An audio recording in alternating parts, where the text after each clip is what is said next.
संविधान की चर्चा की ओर भारत का सदन बढ़ रहा है और वहीं एक बात स्पष्ट होते जा रही है कि कांग्रेस पार्टी के मन और कर्म कहीं भी संविधान के प्रति सम्मान का भाव नहीं है.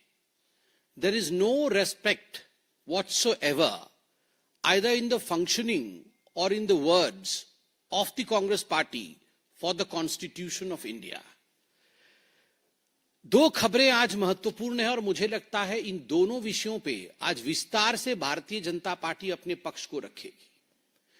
पहला विषय जो आज सुबह से अखबारों, मीडिया और टीवी में हम सब देख रहे हैं कि कांग्रेस पार्टी और इंडी गठबंधन के कुछ घटक दल ईवीएम को लेकर और इलेक्शन कमीशन को लेकर सर्वोच्च न्यायालय सुप्रीम कोर्ट में एक पीआईएल दाखिल करेंगे. और दूसरी खबर जो आज बहुत महत्वपूर्ण है और बहुत कष्टदायी भी है वह है कि राज्यसभा के चेयरमैन और देश के उपराष्ट्रपति माननीय जगदीप धनखड़ जी के खिलाफ एक अविश्वास प्रस्ताव, नो कॉन्फिडेंस मोशन, इसका नोटिस सर्व करना. ये दोनों खबरें विचलित करने वाली हैं और ये दोनों खबरें भारत के संविधान को कुचलने वाली हैं.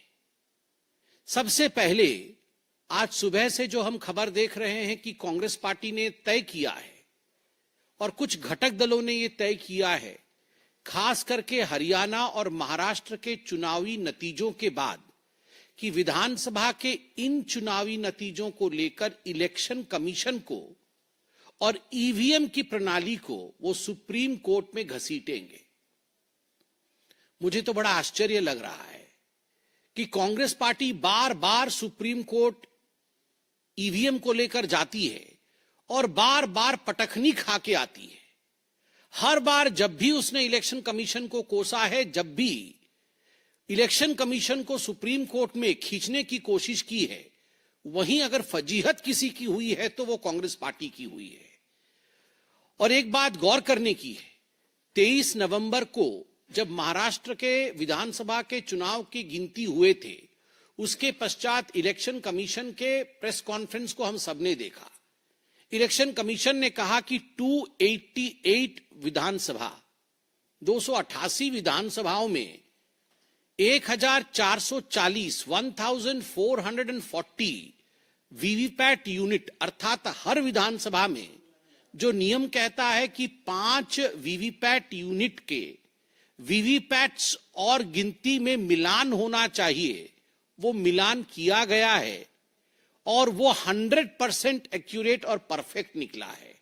अर्थात ईवीएम का काम करने का तरीका और इलेक्शन कमीशन ने इस पूरे प्रक्रिया को सीसीटीवी में कैद करके प्रेस कॉन्फ्रेंस के माध्यम से हम सबके सामने और देश के सामने रखा है. फिर भी इस पूरे विषय को लेकर सुप्रीम कोर्ट में आज कांग्रेस पार्टी जा रही है. ये दिखाता है कि संविधान के प्रति कांग्रेस पार्टी के मन में सम्मान नहीं है.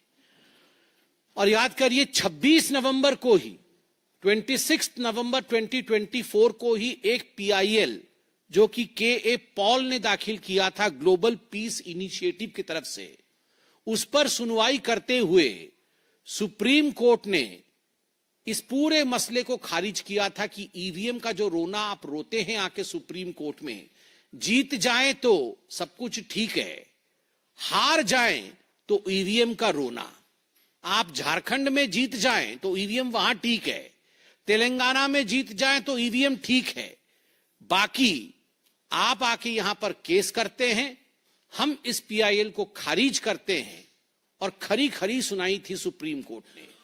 हैकाथॉन भी इस वर्ष भी चुनाव से पहले हैकाथॉन के लिए इनवाइट किया था इलेक्शन कमीशन ने कि आप आइए और हैकाथॉन करके दिखाइए कि ईवीएम की मशीन को हैक किया जा सकता है या नहीं. उस समय ये सारे घर में सो रहे थे. एक भी कांग्रेसी या एक भी इंडी गठबंधन का कोई व्यक्ति हैक करने नहीं गया था. इससे पहले भी हैकाथॉन हुआ था, उस समय भी ये नहीं गए थे, अब ये जा रहे हैं. अब जो दूसरा विषय है, ये पहली बार गंभीर मसला है और पहली बार राज्यसभा में राज्यसभा के सभापति, चेयरमैन, भारतवर्ष के उपराष्ट्रपति, उनके खिलाफ अविश्वास प्रस्ताव लाने की बात, उनके खिलाफ अविश्वास प्रस्ताव लाया जा रहा है। इस विषय में नोटिस सर्व किया गया है। यह सब हमने मीडिया के माध्यम से देखा है। आप जरा सोच के देखिए, इस पूरे सदन में और सदन के बाहर भी जिस प्रकार गांधी नेहरू खानदान का सोरोस के साथ किस प्रकार एक संबंध है, और उस संबंध के विषय में आज हम और भी बात करेंगे, मगर सोरोस फाउंडेशन से पैसा लेकर देश को अस्थिर करने की जो षड्यंत्र है, उसमें सोनिया गांधी, राहुल गांधी और पूरा गांधी नेहरू परिवार उसमें संतृप्त है, संलिप्त है। जब इस विषय को पार्लियामेंट और पार्लियामेंट के बाहर उठाया गया तो आनन फानन में कहीं न कहीं विषय को डाइवर्ट करने के लिए, कहीं न कहीं इस विषय से अपने आप को दूर करने के लिए, भटकाने के लिए माननीय धनखड़ जी के खिलाफ एक नो कॉन्फिडेंस मोशन लाने का प्रस्ताव कांग्रेस और उनके कुछ घटक दलों ने लिया है। और मुझे याद है कि चंद दिनों पहले भारतीय जनता पार्टी ने सोनिया गांधी का forum for democratic leadership Asia Pacific, जो FDL-AP फाउंडेशन है, उसका खुलासा किया था। जॉर्ज सोरोस पूरा इस फाउंडेशन को किस प्रकार से फंड करते थे और किस प्रकार से ये फाउंडेशन कश्मीर को भारत से अलग करना चाहता था। जब यह विषय उठा तो यह अविश्वास प्रस्ताव के विषय में बात की गई।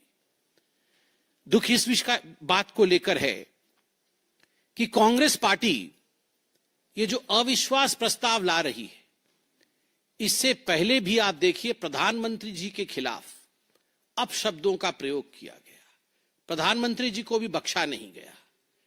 महामहिम राष्ट्रपति जी आदरणीय द्रौपदी मुर्मू जी के साथ जिस प्रकार का बर्ताव किया गया, उनके लिए जिन शब्दों का प्रयोग किया गया, उसको लेकर भी हमने प्रेस कॉन्फ्रेंस के माध्यम से आपको सच्चाई बताया है। और अब उपराष्ट्रपति जी के खिलाफ इस प्रकार का वाकया, मुझे तो आश्चर्य इस बात का होता है कि ये कांग्रेस पार्टी जाति जाति, कास्ट कास्ट कार्ड खेलती है। एक ओबीसी प्रधानमंत्री का तो हर दिन ये अनादर करते हैं। एक ओबीसी प्रधानमंत्री के लिए जिन जिन शब्दों का प्रयोग किया गया, लठ से मारेंगे, जनता इनको लठ से मारेगी, ये नीच आदमी है, इस प्रकार के शब्दों का प्रयोग किया गया प्रधानमंत्री नरेंद्र मोदी जी के लिए। एक ट्राइबल समाज से आई हुई उड़ीसा की बेटी द्रौपदी मुर्मू जी के लिए कांग्रेस पार्टी के उस समय के LOP अधीर रंजन चौधरी जी ने जिन शब्दों का प्रयोग किया, मैं उसे दोहराना नहीं चाहूंगा। और अभी भी हाल फिलहाल में राष्ट्रपति महोदया बैठी भी नहीं थी कुर्सी में, राहुल गांधी बैठ जाते हैं। उनके सामने खड़े होने की भी कर्टसी नहीं दिखाते हैं, सम्मान नहीं दिखाते हैं। और आज जाति के बात करने वाले एक साधारण किसान परिवार से आया हुआ किसान का बेटा जगदीप धनखड़ जी के विरोध में अविश्वास प्रस्ताव लेकर आना, ये किसका असम्मान है? ये किसान पुत्र का असम्मान है। A man who comes from a humble background, उसका असम्मान है। और आप जाति की बात करते हैं। मैं आपको एक स्पष्ट रूप से बता दूं यहां पर कि कांग्रेस पार्टी भी जानती है, घटक दल भी जानते हैं कि संख्या उनके हक में नहीं है। This notice is going to fall, यह नोटिस गिर जाएगा, कुछ होगा नहीं। मगर केवल जाट समुदाय का किस प्रकार से असम्मान करना है, इस भाव के साथ पहली बार राज्यसभा के पटल पर कोई पार्टी राज्यसभा के सभापति के खिलाफ इस प्रकार की नोटिस लाने की हिमाकत कर रही है। जाट वतन परस्त होते हैं। जाटों ने अपनी खून बहाई है हिंदुस्तान की आजादी के लिए, हिंदुस्तान के लिए। आज आप एक जाट उपराष्ट्रपति के ऊपर इस प्रकार से आक्षेप लगा रहे हैं। आप उनको कहीं ना कहीं कलंकित करने की चेष्टा कर रहे हैं कि वो अपना काम ठीक से नहीं कर रहे हैं। मैं आपको बता दूं, एक किसान पुत्र, एक जाट कभी झुकता नहीं,